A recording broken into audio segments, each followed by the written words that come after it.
Hello and welcome to the Growing Green podcast. Your host, Jeremiah Jennings, is the owner of Growing Green Landscapes in Birmingham, Alabama, and has a passion for growing the entrepreneurship community for those who are young in business.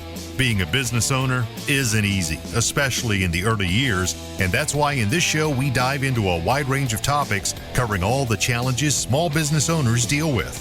Even if your company is generating $1 million or more, the stories from our great guest and Jeremiah's own firsthand experiences will propel your business forward. And now, here's your host, Jeremiah Jennings. What's going on, everybody? Thank you so much for tuning in to another episode today here on the Growing Green podcast. This is your host, Jeremiah Jennings, and we have a really fun one today for you. We have a guest interview with Michael Butler from right outside of Knoxville, Tennessee. This is going to be a really fun one. Michael gets in his story and tells us about how he got started a couple years ago and going full-time in his business and what all they've got going now. And then further on down the show, 25, 30 minutes in, we get into a little short discussion on the concept of a tractor versus a mini skid or something like that, because it's a topic that I've always wondered and thought about in my own head for guys that are doing like simple planning, install jobs versus a lot of dirt work. Well, is the tractor worth it? Because the tractor doesn't tear up turf, things like that, just a little 25, 27 horsepower tractor versus a mini skid. So that's a fun conversation we get into. If that's ever interested you, stay tuned. Like I said, about 20 minutes in. And that'll be a really fun conversation for you to hear. And the show today is really fun. It's great from start to finish. So I hope you enjoy this. Thanks to Brian Fullerton and Entrepreneur Academy for partnering with us today. Stay tuned to hear some more words from him and Entrepreneur Academy that's coming up. Entrepreneur Academy Live in Novi, Michigan. That'll be going to be a really, really fun event. So without any further ado, let's hop on into today's show and hear some more from Michael. So I'm Michael, I'm owner of Butler Landscapes, and kind of the same story as everybody else. I worked for a commercial maintenance company for 12 to 13 years. Started when I was about 15, and kind of did this part-time in the evenings, a little extra cash here and there. And about 2 years ago, I got to the point where it was just overwhelming doing both of them. And I decided to just form an LLC and do it full time and go full time with it and everything. And but what's unique about my story is the guy I used to work for that owned all the strip malls and stuff like that we did maintenance on. Whenever we didn't have anything going on or slow around the shop centers and whatnot, he owned a goat and walking horse farm. And so we would bale hay in the summer, trim hoofs, work with the horses, and kind of got learning really the maintenance side, working on all the tractors and everything. That's kind of how I just learned the rope of working on stuff. And but now still can call him whenever we get slow time in the winter. He'll still help me out and help him out. And yeah, it's been a good ride though. We're still going strong. I've got one guy, hired him end of last season, hired him kind of late fall, and he's still with me to this day. It's just me and him, and just been crushing it, man. Well, that's a cool story. Now it's time to unpack it. So let's go back to the beginning. What made you said you were doing it part-time for a couple of years and it got too overwhelming. Were you married at that point when you made that jump? Yes. Me and my wife have been married. This year will be 10 years. Okay. This June. Oh, yeah. Okay. So you were definitely married when you made that jump. So, yeah. So what was that process like of making that jump from having that steady income, that full-time job, and then you got the side hustle, but you want to take it on longer? I mean, you want to go full-time with it. You have enough work to do that. What was that jump like? Was there tension there? Was there full-on support? And not either one is not right or wrong from your wife's sake. I mean, I totally understand a little hesitation there because it's a big jump there going from part-time to full-time like that. So what was that whole process like, both for you and then for y'all together as a married couple? Yeah, well, she's always been real supportive of the whole process. I just got to where I kind of just wanted to be my own boss. I love listening to all these podcasts, and not that my old boss was bad or anything. I was just like, I want to take the leap. I want to be my own boss, do my own thing, make my own hours. And we just sat down one night, and I worked a bunch of hours with him, and I was like, I probably work the same working for myself, as you know. And and she was like, well, I support you in any way. She didn't have any bad say about it. And so I just set my boss down. I was like, hey, I think I'm going to go full time. Brooke, my wife, is on board with it. And he's like, man, I support you 100%. And I'll always be here if you don't make it, which I hope you do. And that was going on 2 years now. So it's she's still supportive this day. We always, you have your ups and downs, and we just try to talk about it and communicate. And especially now with the baby on the way, you just got to talk and communicate with your spouse. That's 100% right. Communication. That's key to marriage, key to business, key to relationships, just in life in general. You have to communicate. Let's go back to last season. So you hired a guy on, you brought him on. That's a big step. First off, is just bringing the guy on. What were you working before you brought him on? How did you kind of justify that first employee? Because that's a question we get a lot, is like, when do we hire? At what point do we hire? Is it a certain revenue? Is it a certain number of yards? Is it how many hours a week you're working? Like, how did you decide to make that jump into hiring an employee? Well, of course, I'm no expert on it, but I've done it solo for so long. I kind of was like, I just kind of wanted to know how much more money I could bring in with another guy. Mm-hmm. And I was like, I looked around, and you always get people like, oh, I'm interested, and, no show, no call, stuff like that. And so I got to the point where I was like, I started taking on more and more, and just seeing how far I could go without it being like, I can't handle this anymore. Mm-hmm. And so I was at the point where I was at about 40 or 45 yards. And I was like, I can't take on anymore. So I really started hitting the ground, Facebook, putting out ads and trying to, and I got a guy, Justin, now, and we talked and everything. And he was like, man, I'm really interested. And we talked pay. He's like, yeah, I'm fine with that, everything. And I was like, all right, let's go for it. It was kind of a bad time. It was late fall, but I was like, we'll kind of get your feet wet, see how things go. If you like it, then we can hit the ground running next season. And so we started doing leaves, mulching. I think he came on around aeration time, I believe. So put him through the ringer on the walk behind aerators, as you know. And so he came back the next year, and he's here ever since, and going strong, and probably going to try to get another guy probably next year. Just try to finish out this season, me and him, and he's got to where he's learned enough. He's kind of foreman material at this point. Man, that's awesome. That's a cool story. I want to get into that a little bit more. What do all your properties look like, your property sizes? Are you doing mainly like small neighborhood lots? Are you doing big estate lots? What does that look like for you? Well, out where I live, me and my wife moved out. We live in a town called Strawberry Plain, and very rural. That doesn't sound like the country at all. Yeah, exactly. And so I have to drive into town. Yeah. To I'm probably 15, 20 miles before you get into like Knoxville and your big city like that. Yeah. And so we do anything from, I've got properties close to my house that we mow 4 to 6 acres. Wow. And we've got subdivisions where we stay in all day, and they're 4,000 square foot lots. Wow, that's awesome. That's a really good mix of both. Well, and it kind of breaks it up. We try to do it by county. Like we'll do one county and stay in that county all day. Then we'll stay in the Knoxville city limits, one day and stuff like that. And we try to save our commercials for Mondays, and we do a lot of trucking terminals and places like that, and trying to get into more of the condominium HOAs. I tried it one year, and I just didn't like how a lot of the tenants would come out. Did you get this? Don't forget that, and I mean, yeah, you have 100 bosses, not one. Yeah, well, and it turned into like or 200 eyes looking. That's the better. They're not your boss, but there's 200 eyes looking at you.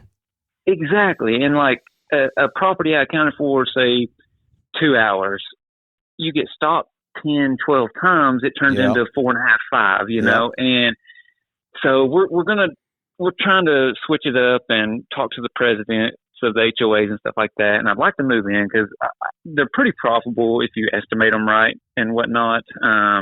But I don't mind doing the residential. I like the commercial, but at the same time, the residential, man, you can get in and get out.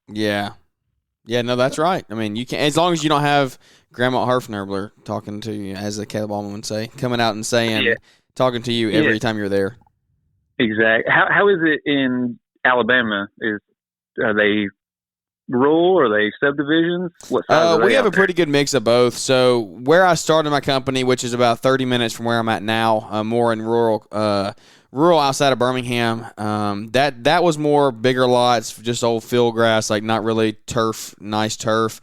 Where we're at now, we moved a little bit closer. We're in a city now, a bigger city. Small but big, I guess you could say. It's very populated for its size, and so there's a lot more tight knit neighborhoods. We still have a good mix of both. We still have some big acreage. We do a couple HOAs that are acres and big fields and things like that, common areas. But we're trying to get more and more into the subdivision style homes, the 10 to 15,000 square foot lots, like nothing huge, maybe half an acre, somewhere in there. That's what I would like to get to. I mean, that's a dream scenario, but our problem is we're very hilly here, so a lot of our neighborhood yards are like on a lot of hills, so it makes how they are here. Makes it not fun. Yeah. So what are y'all? Are y'all in the foothills, or y'all like in the mountains where you are? Like where I'm at, Strawberry Plains, I am literally 10 minutes from the Sevierville exit, where like the Smoky Mountains, Dollywood. Oh wow, you are way up there. Yeah, I can be at Dollywood in 15, 20 minutes. Oh wow, that's cool. Yeah. So I'm closer to that area, and then I'm 20, 25 minutes away from like downtown Knoxville. Yeah. Okay, that's cool. Yeah, so it's we get a little bit of mix of everything, but like you said, it's real hilly here. You definitely a walk behind is your friend here. We got 0 turns, and I use one on the bigger areas, but most of my yards you'd want to walk behind on. Yeah, I hear you. So I want to circle back to this employee. You brought him on in November. Was it just a dream setup? Like he didn't need to be worked full time through the winter, and he just didn't really go get a full time job until the spring. How did that work, or did you keep him full time through the winter? Well, it kind of worked out. I hired him on, and that's kind of why it worked. I was like, hey man, in the winter, it's not going to be as steady as the summer. I was like, because January and February here, it's just too cold. You don't really do anything. But I mean, like last year, we mowed up until around November 31st, and like right now, it's so dry and everything. We're not hardly mowing anything. Yeah, we're done mowing. We're already into leaves. Yeah. See, we're not quite to leaves yet. I'd say in the next 2 to 3 weeks we probably will be. But I just kind of told him and gave him the heads up, and pretty much told him, hey, you're going to have to save your money, and I totally understand if that doesn't work for you, but that's how it goes. I can work you up to November, December, but you're going to have at least 2 months off, and then we get started back in March. It's hit or miss. I mean, it's been snowing in March before, or it's been 70, 80s in March. Yep. And it kind of worked out for him. He didn't mind it. It kind of gave him a break from the summer and spring and fall rush, and so it's just it's worked out for both of us. That's awesome. That's really cool. I'm happy that it's worked that way. That's a unique scenario that I don't feel like a lot of people get that blessed with. Yeah, I know it sounds crazy. It just kind of landed in my lap, and I'm thankful for it. So it's worked out, and hopefully it'll work out for us next year. So what are your plans going into this year? What is the plans for keeping him on or doing unemployment, or what does that look like? Yeah, well, we've got him switched over to the W-2. Yep.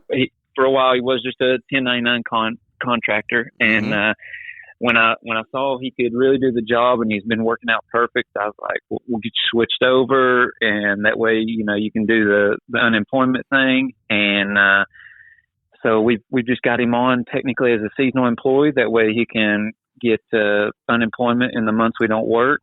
And if we do get a job, what's nice about the seasonal is he can still work. He just won't get the unemployment. And then the days we don't, he gets unemployment in the winter months. And so that's what we got him switched over to right now. And so far it's been working. We've got him on payroll and everything, and just got him switched over to direct deposit. I was just cutting him a check, and but I just wanted to kind of make it more professional and permanent. Yeah, I'm the same way. This is our first year doing W-2s as well, trying to figure out all the ropes there, all the taxes, everything goes along with it. It kind of sucks to be an employer. You get the Uncle Sam's going to get his money. Dude, it's I was amazed, and I kind of had to explain to him when he got that first check, it wasn't as much. And I was like, man, Uncle Sam's got to get his. Yeah, that's exactly right. Who do you use for payroll? I think my accountant and CPA uses, is it ADP? Or? Yeah. Yep, ADP is the biggest one. One of the biggest ones. Okay, so did your accountant run it for you, or do you do payroll? No, I hire her, and she does all my like reconciliations through QuickBooks. Oh, she handles cool. Taxes at the end of the year, everything, and that was worth every penny. Yeah. So we'll hit on that. So let's talk about that a little bit more, kind of along the entrepreneurial mindset of like the delegation, the growing the business the other way. How's that worked for you? How have you figured out how to delegate? Like just as simple as bookkeeping, things like that. How long did you do that before you let that go? Well, when I first started, I kind of done it the old paper and legal pad, just wrote everything down, saved my receipts, and, hope for the best. And then I got to where when I started I didn't get QuickBooks until pretty much when I made it like official, started on my own and everything, and got QuickBooks. Didn't really know how to use it. It's kind of confusing and everything. My brother, he came to me, he goes, man, I've got this CPA that does all my taxes and everything. He goes, see if she would be interested in doing yours. Yeah. So I sat down with her, and she's like, oh, yeah, we'll just get you on a monthly payment, and I'll take care of everything. And I was like, she gave me the price. I was like, well, it's kind of steep, but at the time, I thought it was steep, but it really wasn't. Yeah. And I was like, let's just bite the bullet. I didn't want to mess with the IRS and in the Department of Revenue, and so I let her have it. And man, it's been the best thing. She'll call me if she's got any questions. She does all my reconciliations. I don't have to do any of the articles of organization from LLC every year, all of that. And if I could tell anybody, man, it's worth the money. You got to get a accountant and CPA because it's a lifesaver. Yeah, and it will save you in the long run. Like the money you spend, it's not an expense, and it's an investment into your business and into your future. That's the way I look at it. Is does it stink that I have to write that check every month or do that? I mean, to be legit, then yeah, I guess. But at the same time, it's an investment in your company. If you ever want to sell that company, then you have something to fall back on. Your books are going to be right. You're going to be able to take whoever it is, a potential buyer, to your accountant and say, look, you can sit on him and go through it because they've done it all, so they know exactly what it is. So that's yeah. Go ahead. It's just nice being able to get on QuickBooks. You can see your P&Ls, your balance sheets.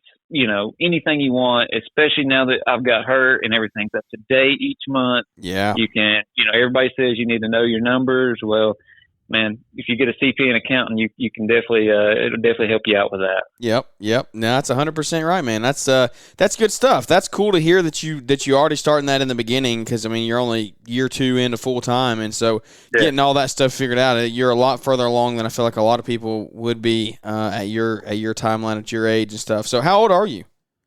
I am 29, and I will be 30 this year. Awesome. Okay, so you still got a lot of life left in you then. Oh yeah. I'm still young. So Yeah. You're in your 20s, correct? Yes. I am 22, about to be 23. So Okay. yeah, a little on the younger side, but we're just rocking and rolling one day at a time. I feel like I'm 30 sometimes. All this. I'm going to tell you, let's let it out here on the podcast for everybody to hear. When you have a baby, you don't sleep. Nobody told me. Nobody adequately prepared me, and I've made it my life's goal and mission moving forward is to tell everyone who's about to have a kid, you don't sleep. You better get ready for it. Oh, I know, dude. My brother and sister-in-law, they just had twins. Oh my goodness. And they just turned, I think, 4 months old, and yeah, at the first, man, they look like walking zombies, but they've been crushing it, and they said if you can handle no sleep, you just got to roll with it. Yeah. If you can get through that part, then you're gonna be all right. So when is your wife due? I think the last doctor appointment we went to was around March 13th, 14th, I believe. Okay, all right. So you still got a little bit of ways to go, but it'll be here before you know it. Halfway mark.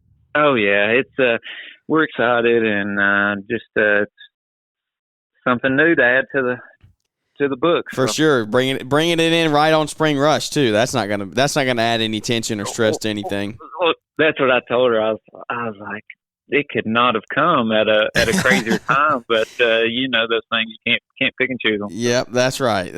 So that's awesome. I'm happy for y'all. Happy for that. Man, your life changes like overnight, literally overnight. Like the second he's born or she's born. Do you know if boy or girl yet? Yeah, it's a girl. Oh, yep. Awesome.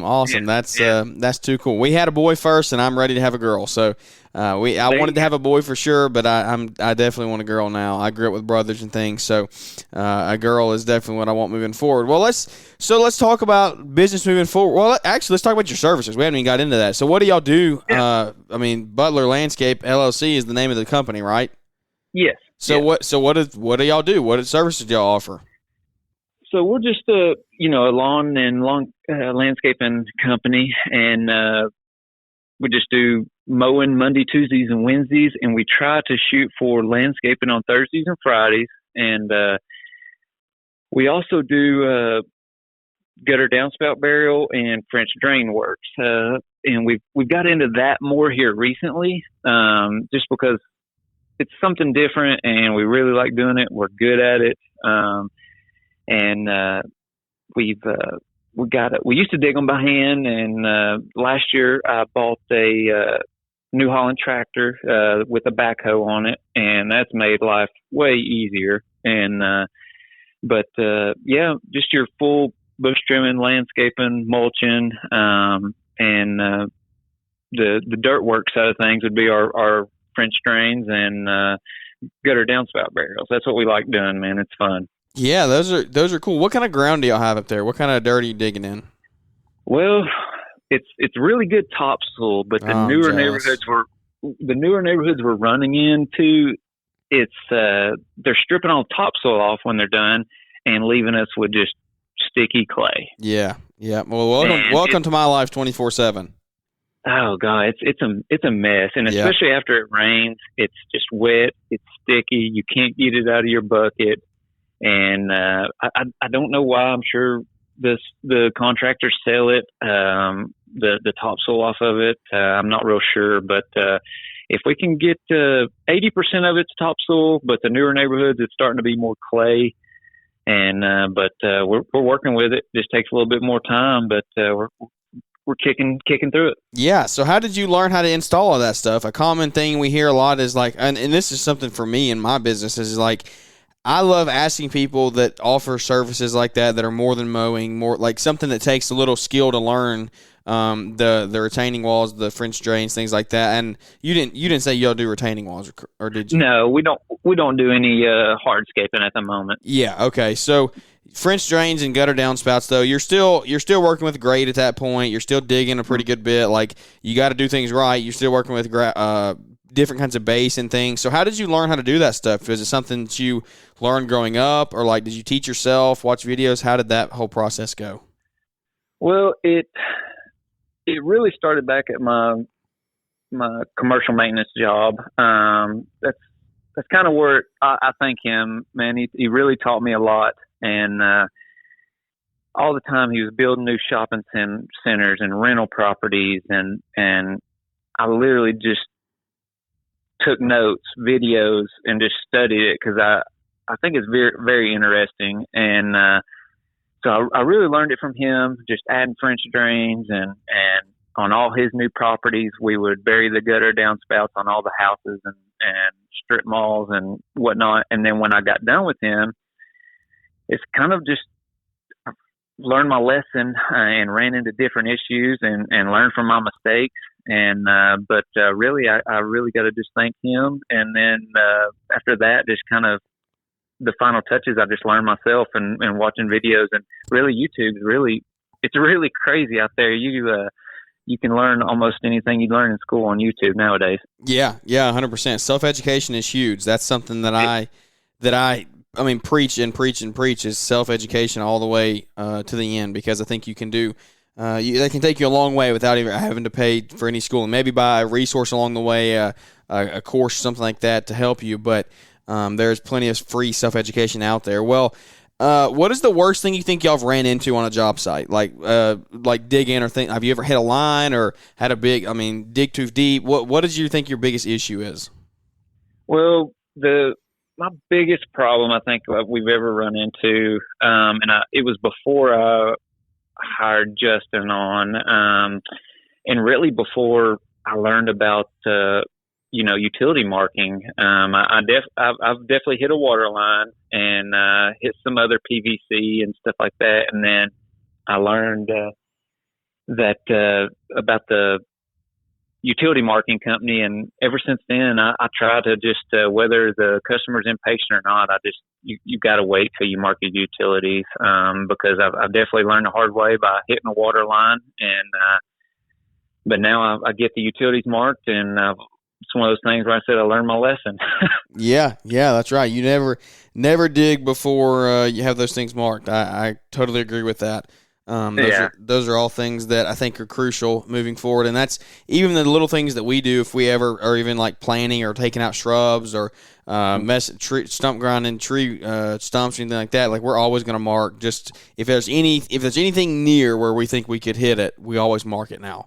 Well, and that's kind of what we definitely do that now. And what I teach my guys, just we don't use the machine close to the house, or if there's a gas meter next to the house and stuff like that. We always try to just go ahead and suck it up, dig that part by hand. Yeah. And then once you get so many feet out, we'll kick the machine back on and dig it the rest of the way. But you just kind of got to think smart. And yeah, it might cause you a little bit extra work. But you're better off to dig those tight places and where the gas lines and next to the house just by hand. For sure.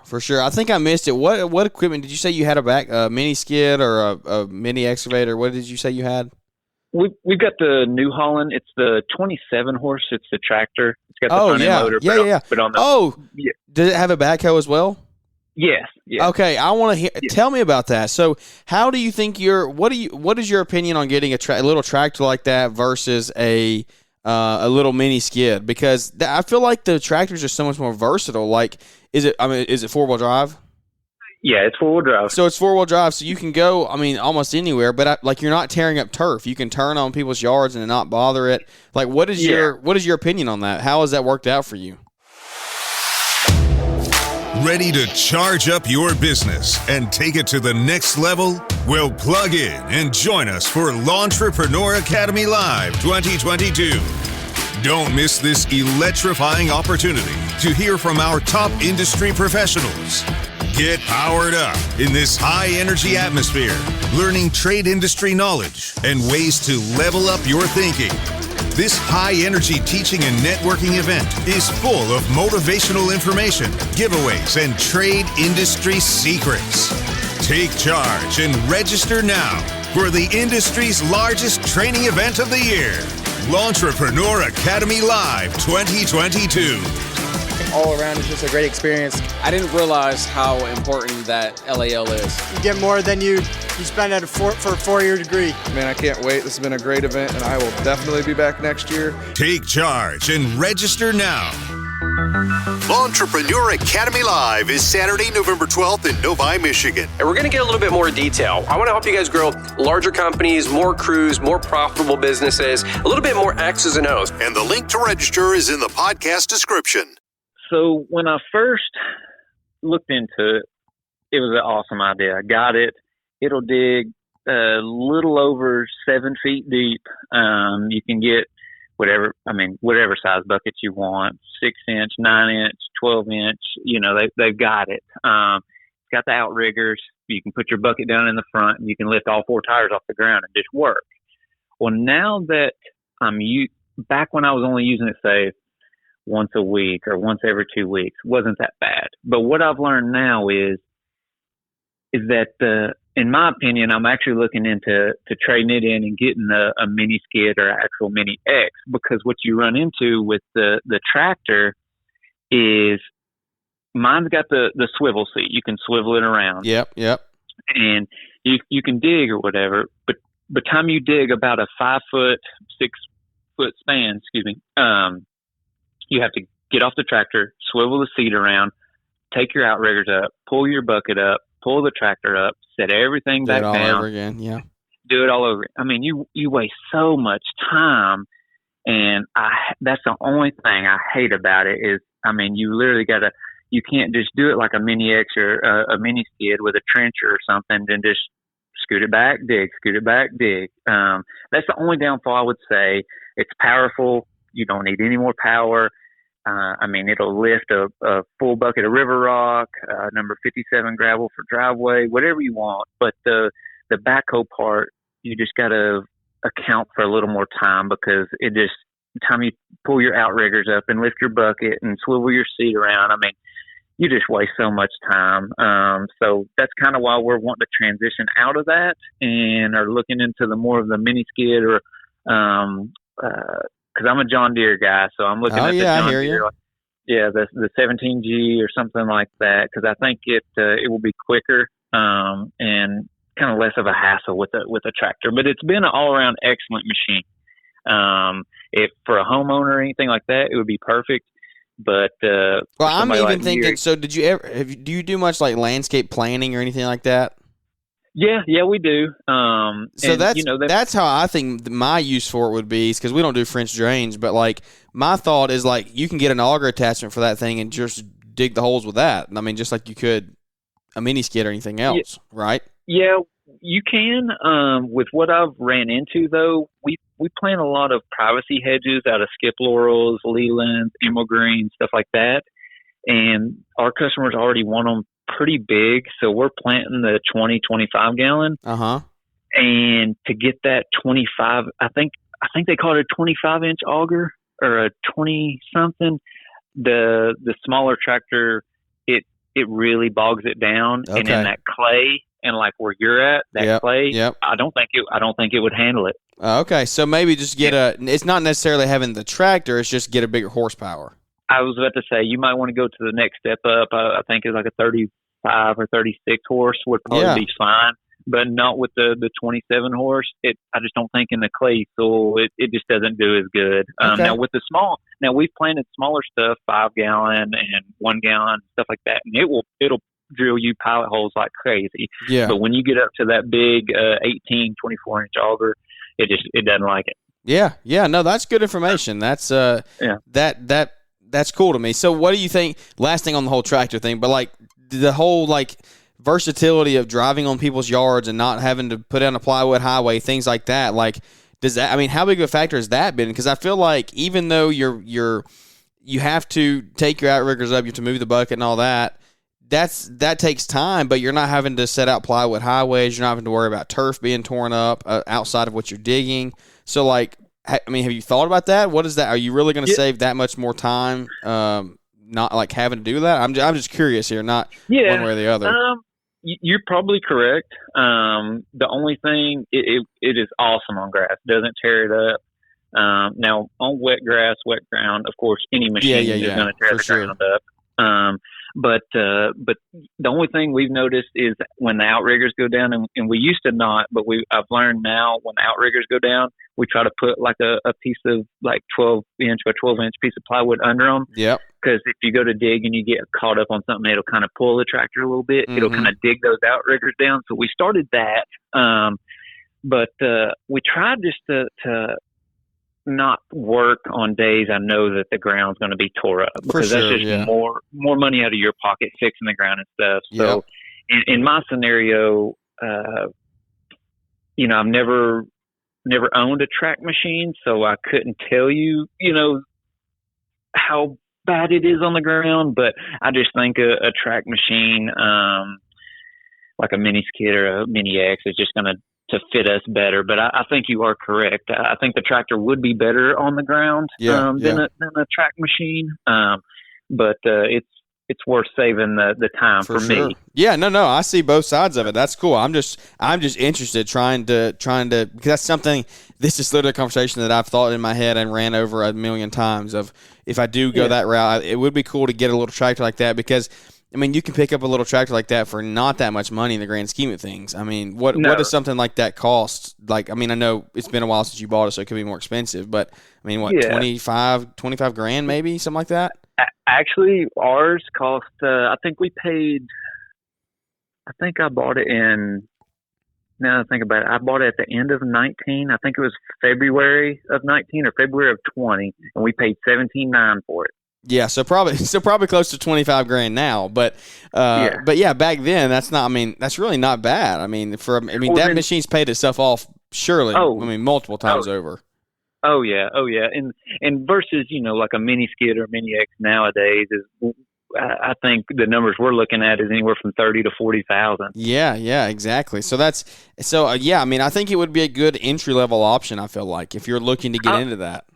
Yeah, I definitely think for somebody that's just getting started and doesn't have the line of credit and everything, I think it'd be a good start. But now that we've been in it full time for a couple of years, I just think time to make that transition.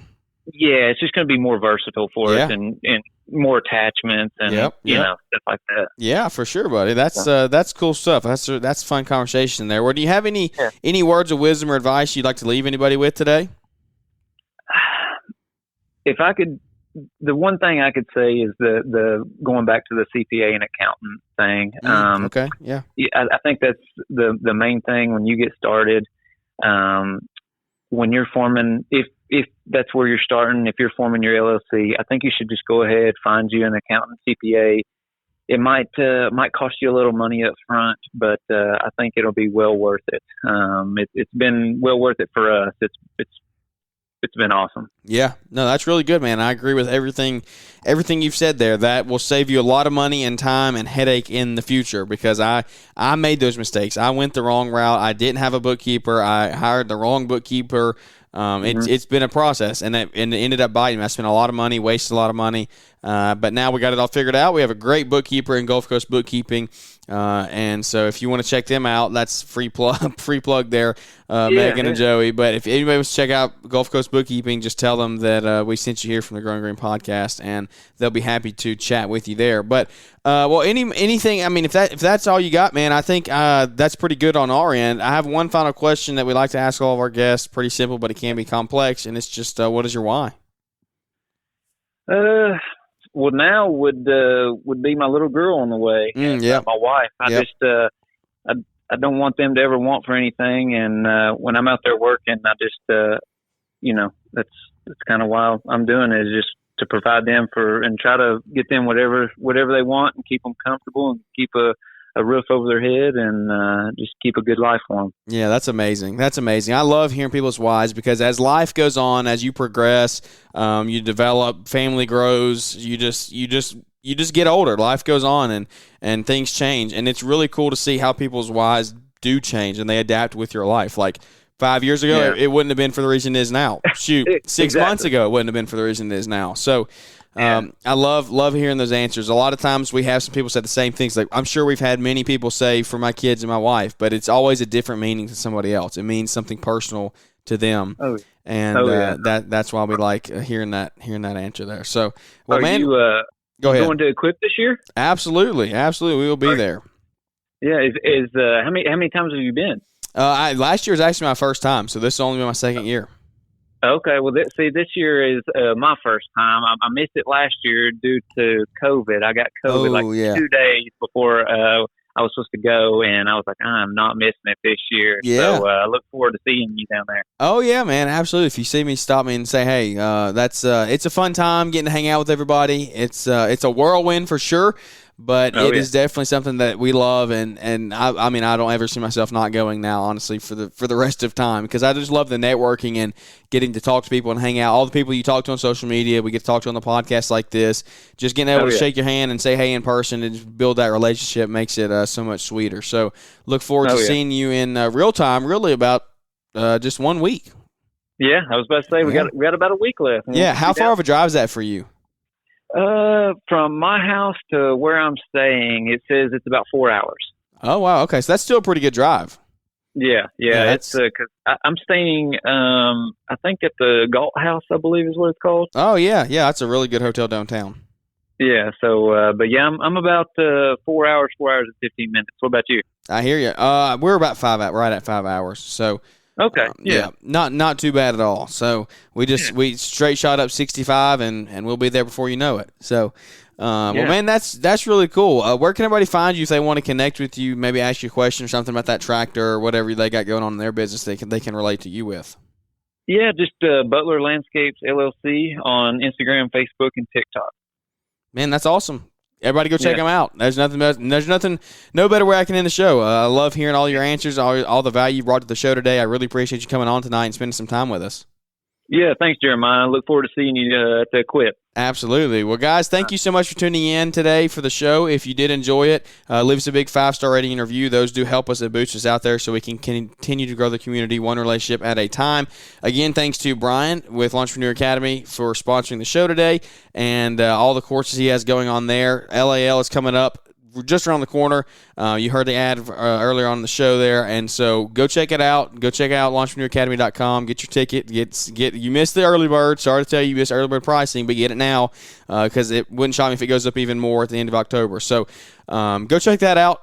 Get your ticket. Get your spot booked. It's going to be a really fun weekend there in Novi, Michigan. It's going to be my first time there, so hope to see a lot of you guys there as well and get to network and hang out together. And also check out the resources and everything that Brian's got going on LaunchpreneurAcademy.com. So without any further ado, I think that is going to wrap this one up, and we look forward to catching up with everybody here on the next episode. Thanks for tuning in to the Growing Green podcast. It is an honor to have you listening, and we hope you receive valuable advice to help take your business to the next level. Don't forget to follow the podcast so you'll be notified when our next episode drops.